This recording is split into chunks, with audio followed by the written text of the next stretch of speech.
ఓం శుక్లాంబరధరం విష్ణుం శశివర్ణం చతుర్భుజం ప్రసన్నవదనం ధ్యాయేత్ సర్వవిఘ్నోపశాంతయే అగజానన పద్మార్కం గజాననమహర్నిశం అనేకదం తం భక్తానాం ఏకదం తముపాస్మహే వక్రతుండ మహాకాయ కోటి సూర్య సమప్రభ నిర్విఘ్నం కురు మే దేవ సర్వకార్యేషు సర్వదా గురుర్బ్రహ్మ గురుర్విష్ణుః గురుర్దేవో మహేశ్వరः గురుర్ సాక్షాత్ పరం బ్రహ్మ తస్మై శ్రీ గురవే నమః సర్వమంగళమాంగళ్యే శివే సర్వార్థసాధికే శరణ్యే త్ర్యంబికే దేవి నారాయణి నమోస్తుతే. దేవి భాగవతం ప్రథమ స్కందం. శౌనకాది మహామునులు కలికాల దోషాలకు భయపడి బ్రహ్మదేవుని ఆజ్ఞ మేరకు నైమిసారణ్యంలో తలదాచుకున్నారు. నిరంతరం యజ్ఞ యాగాది క్రతువులు విధి విధానంగా నిర్వహిస్తున్నారు. మధ్య మధ్య విరామ సమయాల్లో కాలక్షేపం కోసం పురాణ శ్రవణం చేస్తున్నారు. అష్టాదశ పురాణాలు రచించిన వ్యాస భగవానుడికి సాక్షాత్తు శిష్యుడైన సూతుడు ఒక్కొక్కటిగా పురాణాలు వినిపిస్తున్నాడు. అందరూ శ్రద్ధాసక్తులతో వింటున్నారు. ఒక రోజున శౌనకుడు మహానుభావ సూత మహర్షి, అష్టాదశ పురాణాలను సమగ్రంగా అధ్యయనం చేశావు. నువ్వు ధన్యుడివి. మీ గురువుగారి అనుగ్రహం వల్ల నీకు పురాణ లక్షణాలు పురాణ రహస్యాలు అన్నీ పూర్తిగా అవగతమయ్యాయి. దీనికి తోడు శ్రోతలకు తనువు పులకించేట్టు రోమహర్షణంగా కథ చెప్పే నేర్పు నీకు పుట్టుకతోనే లభించింది. మా అదృష్టం బాగుండి నువ్వు ఈ పుణ్యక్షేత్రానికి ఇలా దయచేశావు. మేమంతా ధన్యులం. చెవులుండి పురాణాలు వినని వాళ్ళు నిజంగా విధివంచితులు. షడ్రసోపేతమైన విందుతో నాలుక సంతృప్తి చెందినట్టు నీ వంటి పండితుల వాక్కుతో చెవులకు పండుగ అవుతుంది. చెవులు లేని పాములు సైతం శబ్దానికి సంబరపడతాయి. అటువంటిది చెవులుండి పురాణాలు వినకపోతే అవి చెవులే కాదు. అందుచేత మేమంతా వినాలనే కోరికతో నీ చుట్టూ చేరాము. ఎవరైనా ఎలాగోలా కాలం గడపాలి కదా. వ్యసనాలతో మూర్ఖులు కాలక్షేపం చేస్తే శాస్త్ర చింతనలతో పండితులు కాలం గడుపుతారు. శాస్త్రాలు కూడా చాలా విచిత్రంగా ఉంటాయి. వాటిలో జల్ప వితండవాదాలు అనేకం. అవి కొందరికి గర్వాన్ని కలిగిస్తాయి. వేదాంత శాస్త్రమైతే సాత్వికమే కానీ మీమాంసా శాస్త్రం మాత్రం రాజసం. హేతువాదాలతో నిండిన న్యాయశాస్త్రం పూర్తిగా తామసం. అలాగే పురాణాలు కూడా త్రిగుణాత్మకాలని విన్నాను. వాటిలో సర్వలక్షణ సమన్వితమైన దేవీ భాగవతం పంచమ వేదమని, పుణ్యప్రదమని, భుక్తి ముక్తిదాయకమని నీ మాటల వల్లనే తెలిసింది. ఆ పురాణాన్ని దయచేసి సవిస్తరంగా చెప్పు. నీ నోట వినాలని మాకందరికీ ఎంతో కుతూహలంగా ఉంది.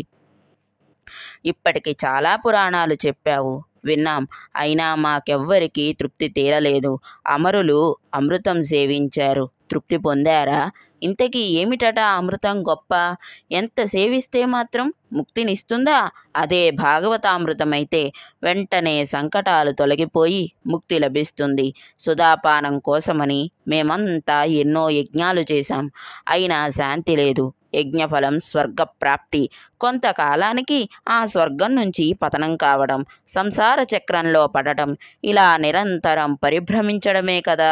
త్రిగుణాత్మకమైన ఈ కాలచక్రంలో పడి తిరుగుతున్న మానవులకు మోక్షం లేదు. జ్ఞానం ఒక్కటే ముక్తి మార్గం. అందుచేత పరమ పావనము, అతి గుహ్యము, ముక్తిదాయకము, ముముక్షువులకు అత్యంత ప్రియము అయిన దేవీ భాగవతాన్ని సవిస్తరంగా మాకు వినిపించు. ఈ అభ్యర్థనకు సూతుడు ఎంతగానో సంతోషించాడు. శౌనకాది మహామునులారా, నేను ధన్యుణ్ణి. నా భాగ్యమే భాగ్యం.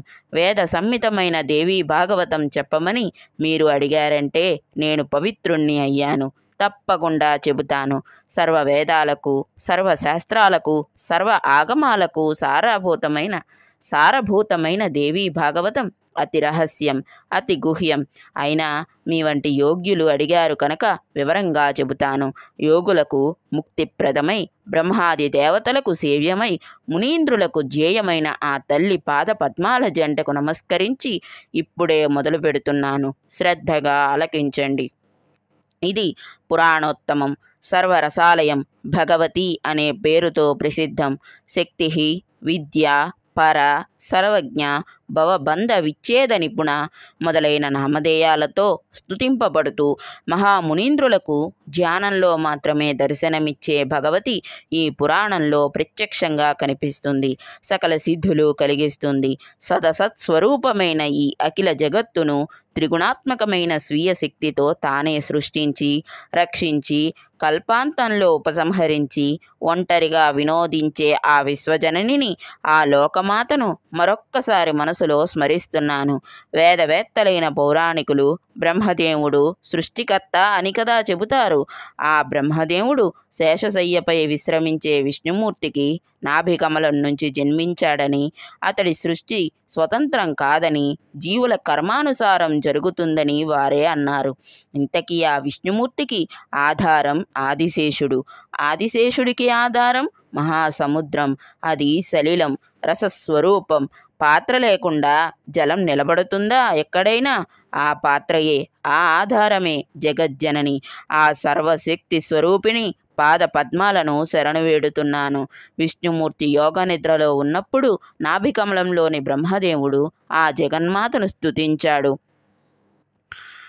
సగుణ రూపిణి, నిర్గుణ రూపిణి, మాయాస్వరూపిణి, ముక్తి ప్రదాయిని ఆ తల్లిని ధ్యానించి దేవీ భాగవతం సవిస్తరంగా చెబుతున్నాను. మునులారా వినండి. ఇది మహాపురాణం, ఉత్తమోత్తమం. మొత్తం 18,000 శ్లోకాలు, 12 స్కంధాలు, 318 అధ్యాయాలు.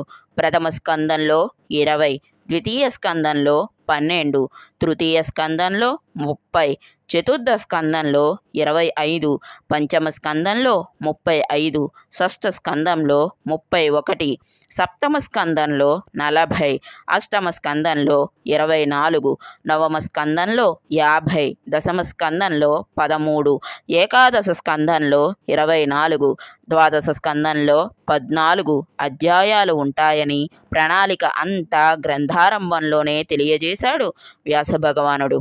పురాణానికి 5 ప్రధాన లక్షణాలు ఉన్నాయి. సర్గం, ప్రతిసర్గం, వంశం, మన్వంతరాలు, వంశానుచరితం అనేవి పురాణంలో ఉండాలి. నిర్గుణ స్వరూపిణి అయిన లోకమాత జగత్ సృష్టి కోసం 3 రూపాలు ధరించింది. సాత్విక శక్తి మహాలక్ష్మి రూపంగాను, రాజస శక్తి మహాసరస్వతి రూపంగాను, తామస శక్తి మహాకాళీ రూపంగాను ఆవిర్భవించింది. కాబట్టి దీనిని సర్గము అంటారు శాస్త్రవేత్తలు. అటుపైని త్రిమూర్తుల ఉత్పత్తి జరిగింది. పాలన కోసం హరి, ఉత్పత్తి కోసం బ్రహ్మ, నాశం కోసం రుద్రుడు. దీనిని ప్రతిసర్గము అంటారు. రాజులకు సంబంధించి సూర్య చంద్ర వంశాలను, రాక్షసులకు సంబంధించి హిరణ్యకశిపు ప్రభృతుల వంశాలను వివరించడమే వంశం. స్వయంభవుడు మొదలుకొని ఆయా మనువులను, వారి కాలాలను వర్ణించి చెప్పడమే మన్వంతరాలంటే. వారి వంశాల అనుక్రమాన్ని తెలియజెప్పడమే వంశానుచరితం. ఇలా పురాణాలన్నీ పంచలక్షణ యుక్తాలు. ఇవి కాక వ్యాస భగవానుడు 1,25,000 శ్లోకాలతో భారతం రచించాడు. దాన్ని ఇతిహాసం అంటారు. అది పంచమ వేదం. ఇంతవరకు చెప్పి ఎందుకనో సూతుడు ఒక్క నిమిషం ఆగాడు. అప్పుడు శౌనకుడు మళ్ళీ ఇలా ప్రశ్నించాడు. సూత మహర్షి, నువ్వు సర్వజ్ఞుడివి. అందుచేత ఆ పురాణాలు ఏమేమిటి సవిస్తరంగా తెలియజేయి. మేమేమో కలికాలానికి భయపడి ఈ నైమిసారణ్యంలో నివసిస్తున్నాం. కలిదోషం కలికానికైనా కనిపించని ప్రదేశం మాకు చూపించు మహానుభావ అని మేమంతా ప్రార్థిస్తే అలనాడు బ్రహ్మదేవుడు ఒక మనోమయ చక్రాన్ని సృష్టించి మాకిచ్చాడు. దొర్లించుకుంటూ దీని వెంట వెళ్ళండి. దీనినేమి ఎక్కడ శిథిలం అవుతుందో ఆ ప్రదేశం పరమ పావనమని గ్రహించండి. అక్కడికి కలి ఎప్పుడూ ప్రవేశించలేడు. అక్కడ మీరంతా మళ్ళీ సత్యోగం వచ్చేంత వరకు హాయిగా నివసించండి అని ఆజ్ఞాపించాడు. ఆయన మాట మీద చక్రాన్ని దొర్లించుకుంటూ బయలుదేరాం. ఇక్కడికి వచ్చేసరికి దాని నేమి శీర్ణమయ్యింది. అందుకే ఇది నైమిషక్షేత్రం అయ్యింది. ఈ ప్రదేశం పరమ పావనం. కలికి ప్రవేశం లేదు. అందుకని దీన్ని నివాసంగా చేసుకున్నాం. కలిభీతులైన ఈ సిద్ధులు ఈ మునులు అందరం కలిసి ఇక్కడే ఉంటూ పశుహింస లేని యజ్ఞాలను కేవలం పురోడాసాదులతో చేస్తూ కాలం గడుపుతున్నాం. మళ్ళీ సత్యయుగం వచ్చేంత వరకు కాలక్షేపం చెయ్యాలి గదా. ఇంతలోకి మా భాగ్యంగా నువ్వు ఇక్కడికి వచ్చావు. బ్రహ్మ సంహితమైన ఆ పురాణాన్ని సవిస్తరంగా చెప్పు. మాకు వేరే మరొక పని ఏమీ లేదు. ఏకాగ్రచిత్తంతో వింటాం. కథా మాత్రంగా చెప్పేస్తే మాకు తృప్తి కలగదు. ధర్మార్థ కామ మోక్షాలను చాలా అందంగా వర్ణించాడు కదా వ్యాసుడు. దేవి భాగవతం అంటే అది సకల గుణగణాలకు నిలయం. జగన్మాత నాట్యంలాగా అది చిత్ర విచిత్రం, సమస్త దోష వినాశకం, అఖిల వాంఛా ప్రదాయకం. దయచేసి వివరంగా చెప్పు. శౌనకుడు మళ్ళీ ఇలా అభ్యర్థించేసరికి సూతుడు ఇంకా సంబరపడ్డాడు. ప్రవచనం కొనసాగించాడు. మహామునులారా, పురాణాలు ఎన్ని, అవి ఏవి అని కదా అడిగారు. వ్యాసుడు రచించిన మహాపురాణాలు 18. వాటి పేర్ల మొదటి అక్షరాలను గుచ్చెత్తి గుర్తు పెట్టుకోవడానికి వీలుగా ఒక శ్లోకం ఉంది. మనవి చేస్తున్నాను. మధ్వయం భద్వయం చైవ భ్రత్రయం వ చతుష్టయం. ఆ నా ప లిం గ కు స్కా ని పురాణాన్ని పృథక్ పృథక్. వీటిలో మత్స్య పురాణం మొదటిది, 14,000 శ్లోకాలు. రెండవది మార్కండేయం, 9,000 శ్లోకాలు. ఇవి మధ్వయం. భవిష్య పురాణం 14,500 శ్లోకాలు. భాగవతం 18,000 శ్లోకాలు. ఇవి భద్వయం. బ్రహ్మపురాణం 10,000 శ్లోకాలు. బ్రహ్మాండ పురాణం 12,100 శ్లోకాలు. బ్రహ్మ వైవర్త పురాణమేమో 18,000.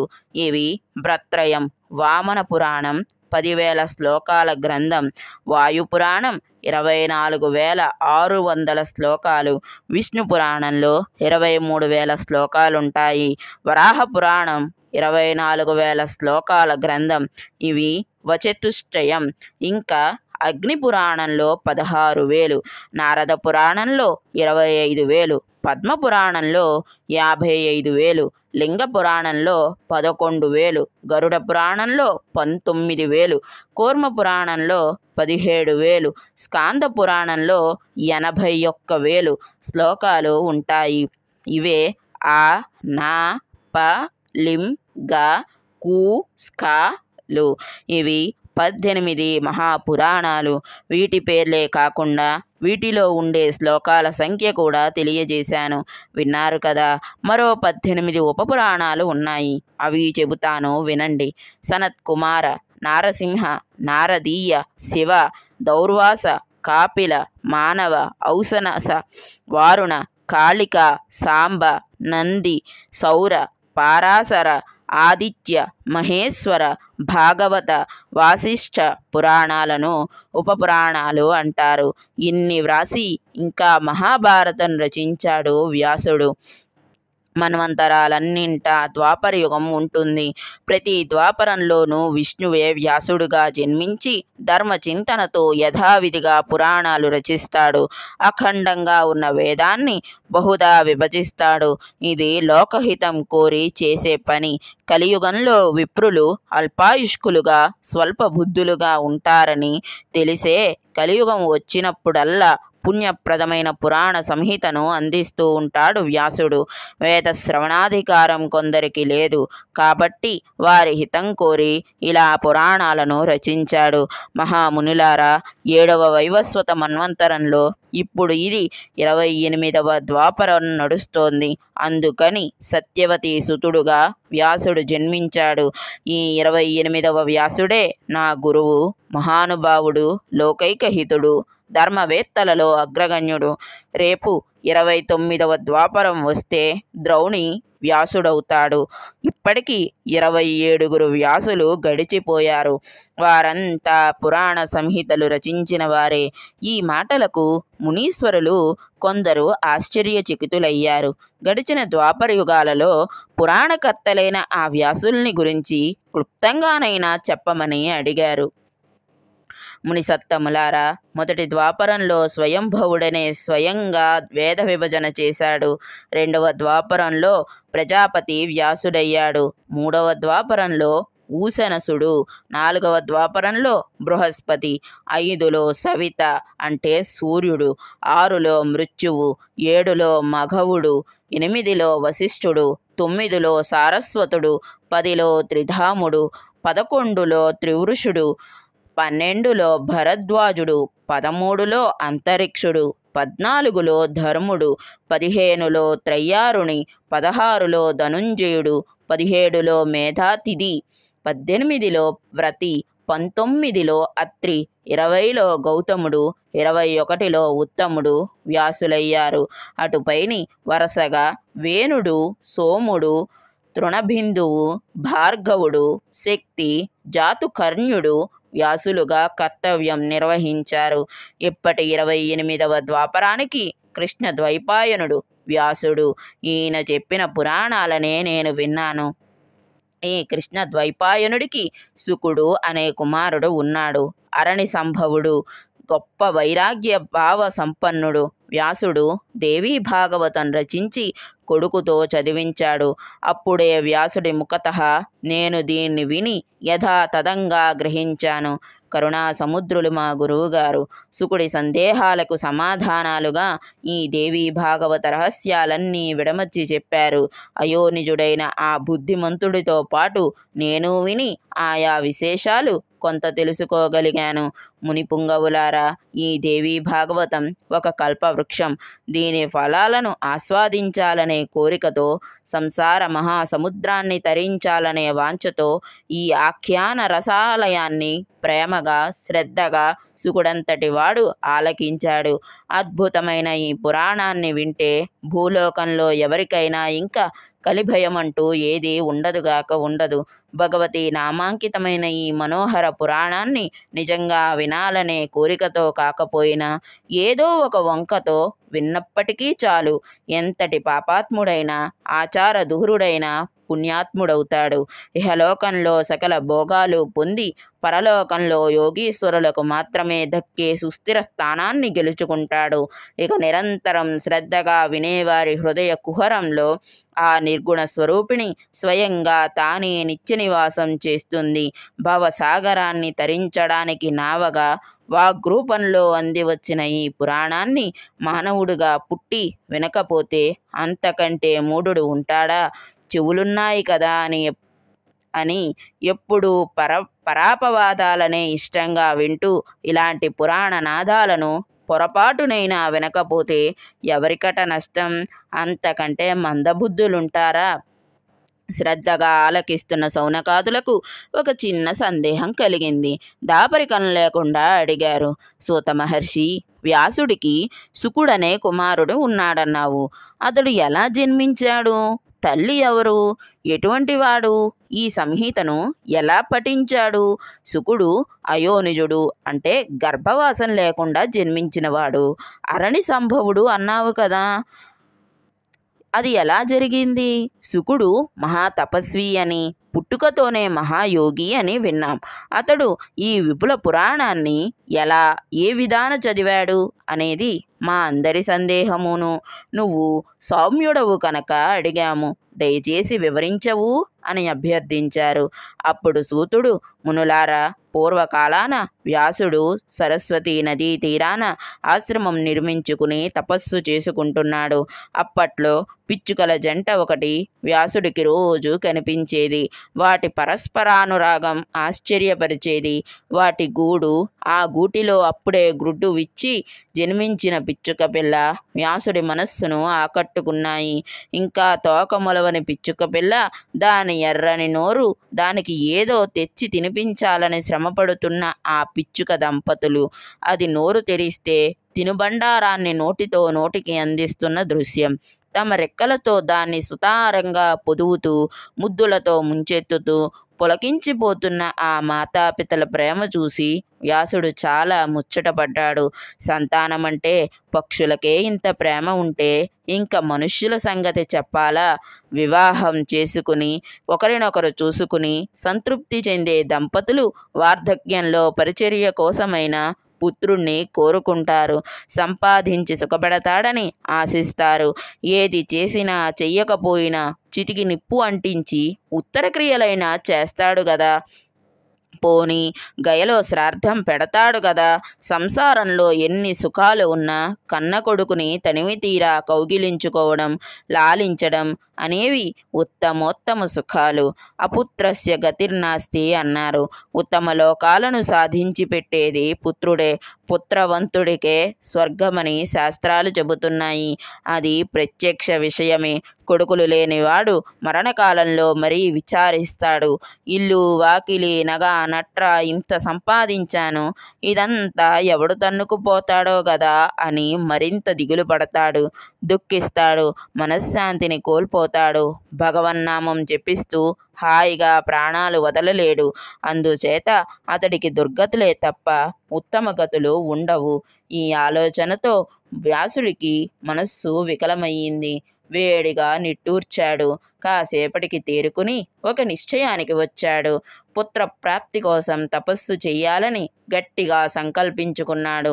ఆశ్రమం వదిలి మేరు పర్వతం చేరుకున్నాడు. ఏ దేవుడు నా కోరిక తీరుస్తాడు? విష్ణువా, రుద్రుడా, ఇంద్రుడా, బ్రహ్మదేవుడా, సూర్యుడా, వినాయకుడా, కార్తికేయుడా, దిక్పాలకులా, ఎవరు? వ్యాసుడు నిశ్చయించుకోలేకపోతున్నాడు. అంతలోకి అనుకోకుండా నారద మహర్షి అటువైపు వచ్చాడు. వీణ మీటుకుంటూ వచ్చాడు. వ్యాసుడు భక్తితో అతిథి మర్యాదలు చేశాడు. కుశల ప్రశ్నలు అయ్యాయి. వ్యాసుడి ముఖంలో కనిపిస్తున్న ఆందోళనను నారదుడు గమనించాడు. కారణమేమిటని అడిగాడు. వ్యాసుడు తన మనస్సులో ఉన్నది చెప్పాడు. ఏ దేవుణ్ణి ప్రార్థించాలో తేల్చుకోలేకుండా ఉన్నాను, సలహా చెప్పమన్నాడు. వ్యాస మహర్షి వెనకటికి ఒకనాడు ఇదే ప్రశ్నను మా తండ్రి విష్ణుమూర్తిని అడిగాడుట. విష్ణుమూర్తి ఎప్పుడూ ధ్యానంలోనే ఉండటాన్ని చూసి బ్రహ్మదేవుడు ఆశ్చర్యపోయి ఇలా అడిగాడు. దేవదేవ, జగత్పతి, త్రికాలజ్ఞ, నువ్వు దేనిని ధ్యానిస్తున్నావు? ఈ తపస్సు ఎందుకోసం? సర్వ జగత్పతివిది కదా, నువ్వు తపస్సు చెయ్యడమేమిటి? చాలా ఆశ్చర్యంగా ఉంది. నీ నాభికమలం నుంచి పుట్టిన నేను సృష్టికర్తనయ్యానే. నీకంటే అధికుడెవ్వరు? నువ్వే కర్తవు, నువ్వే హర్తవు, నువ్వే కారణం, నువ్వే కార్యం. నీ ఇచ్ఛామాత్రం చేత ఈ జగత్తును నేను సృష్టిస్తున్నాను. కాలాంతరంలో నీ ఆజ్ఞ మేరకు శివుడు సంహరిస్తున్నాడు. సూర్యచంద్రులు, అష్టదిక్పాలకులు నీ మాట ప్రకారం విధులు నిర్వహిస్తున్నారు. అటువంటి నువ్వు ఏ దేవుణ్ణి ధ్యానిస్తున్నావు? ఇది నాకు తెమలని సందేహంగా ఉంది. పుత్రుణ్ణి మాత్రమే కాదు, నీకు భక్తుణ్ణి నేను. దయచేసి సమాధానం చెప్పు. మహాత్ములకు గోప్యం ఉండదంటారు గదా. సృష్టికర్త సందేహాన్ని తీర్చడం తన కర్తవ్యం అనుకున్నాడు విష్ణుమూర్తి. చిద్విలాసంగా చిరునవ్వులు చిందిస్తూ కొడుకుకి సమాధానం చెప్పాడు. నాయనా, విరించి శ్రద్ధగా విను. నా మనస్సులో ఉన్నది చెబుతున్నాను. నువ్వు, నేను, శివుడు సృష్టి స్థితి లయ కారకులమని ప్రపంచమంతా అనుకుంటోంది. కానీ ఈ విధులను మనతో నిర్వర్తింపజేస్తుంది ఆదిపరాశక్తి అని వేదవేత్తలకు మాత్రమే తెలుసు. నీలో ఉన్నది రాజస శక్తి, అదే నీతో జగత్ సృష్టి చేయిస్తోంది. నాలో ఉన్నది సాత్విక శక్తి, జగత్పాలన చేయిస్తోంది. రుద్రుడిలో ఉన్నది తామస శక్తి, సంహారం చేయిస్తోంది. అది లేని వేళ నువ్వు సృష్టించలేవు, నేను పాలించలేను, శివుడు సంహరించలేడు. మనం ముగ్గురము శక్తి ఆధీనంలోనే ఉన్నాం. నేను పరతంత్రుణ్ణి. ఈ శేషశయ్యపై నిద్రిస్తూ ఉంటాను. సమయం వచ్చినప్పుడు లేస్తూ ఉంటాను. తపస్సు చేస్తుంటాను. అంతా శక్తి అభీష్టం. ఒకప్పుడు లక్ష్మీదేవితో సుఖంగా విహరిస్తూ ఉంటాను. మరొకప్పుడు రాక్షసులతో ఘోరంగా యుద్ధం చేస్తూ ఉంటాను. సర్వలోక భయంకరమైన ఆ యుద్ధాలు కొన్ని దారుణాలు సుమా. నీకు గుర్తుందా? ప్రళయ మహాసముద్రంలో 5000 సంవత్సరాల పాటు మధుకైటబులతో బాహాబాహి పోరాడాను. ఆ యుద్ధం నీ కళ్ళ ఎదుట జరిగిందే కదా. మహాదేవి అనుగ్రహం వల్ల వాళ్లను సంహరించగలిగాను. ఇప్పుడు ఇలా నన్ను అడుగుతున్నావంటే అప్పుడు తెలుసుకోలేకపోయావన్నమాట. పరాత్పరమైన కారణం ఆ శక్తి స్వరూపమే. నా అవతారాలకన్నింటికీ అదే కారణం. నా ప్రమేయం ఏమీ లేదు. పశుజాతిలో జన్మించాలని ఎవడైనా కోరుకుంటాడా చెప్పు? మత్స్య వరాహాది రూపాల్లోనే నేను జన్మించలేదు. లక్ష్మీదేవి విహారాన్ని లక్ష్మీదేవితో విహారాన్ని వదులుకోలేదు. చల్లని మెత్తని శేషశయ్యను వదులుకొని పక్షి మూపున కూర్చుని యుద్ధాలు చేశాను. చతుర్ముఖ, మరిచిపోయావా? ఒకప్పుడు వింటినారికి తెగి నా శిరస్సు ఎటో ఎగిరిపడింది. అప్పుడు నువ్వే కదా గుర్రపు తల తెచ్చి శిల్పవరుడితో కలిసి అతికించావు. అందరూ హయగ్రీవుడన్నారు. భేషజాలెందుకు? నన్ను నేను ఎరుగుదును కదా, స్వతంత్రుణ్ణి కాదు, శక్తి పరాధీనుణ్ణి. ఆ శక్తినే నిరంతరం ధ్యానిస్తూ ఉంటాను. ఇంతకన్నా నాకు తెలిసింది లేదు అని విష్ణుమూర్తి సమాధానం ముగించాడుట. వ్యాసమహర్షి, మా తండ్రి బ్రహ్మదేవుడు ఈ విషయాన్ని నాకు ఇలా తెలియజేశాడు. అందుచేత నువ్వు కూడా నీ హృదయ పద్మంలో ఆ దేవి పాదపద్మాలను ధ్యానించు, నీ కోరిక నెరవేరుతుంది అని నారదుడి సలహా చెప్పేసరికి వ్యాసుడు కుదుటపడ్డాడు. మేరు పర్వత శిఖరం మీద నిశ్చలంగా తపస్సుకి కూర్చున్నాడు. సూతుడు చెప్పిన ఈ వ్యాస నారద సంభాషణను శ్రద్ధగా విన్న మునులకు మరో సందేహం వచ్చింది. సర్వకారణ కారణుడు జగన్నాథుడు అయిన విష్ణుమూర్తికి శిరస్సు తెగిపడడం ఏమిటి? గుర్రపు తలను తెచ్చి అతికించడం ఏమిటి? హయగ్రీవుడి కావడం ఏమిటి? ఇదంతా చాలా విడ్డూరంగా ఉంది, వివరంగా చెప్పమని ప్రార్థించారు. మన సూతుల వారు ఏం చెప్పారు అనే కథా విశేషాన్ని ఇంకొక వీడియోలో తెలుసుకుందాం. స్వస్తి ప్రజాభ్య పరిపాలయంతాం న్యాయేన మార్గేణ మహీమహిషా గోబ్రాహ్మణేభ్యస్తు శుభమస్తు నిత్యం. లోకా సమస్తా సుఖినో భవంతు. కాయేన వాచా మనసేంద్రియైర్వా బుద్ధ్యాత్మనా వా ప్రకృతి స్వభావాత్ కరోమి యజ్ఞః సకలం పరస్మై నారాయణాయేతి సమర్పయామి. సర్వం శ్రీ ఉమామహేశ్వర పరబ్రహ్మార్పణమస్తు. స్వస్తి.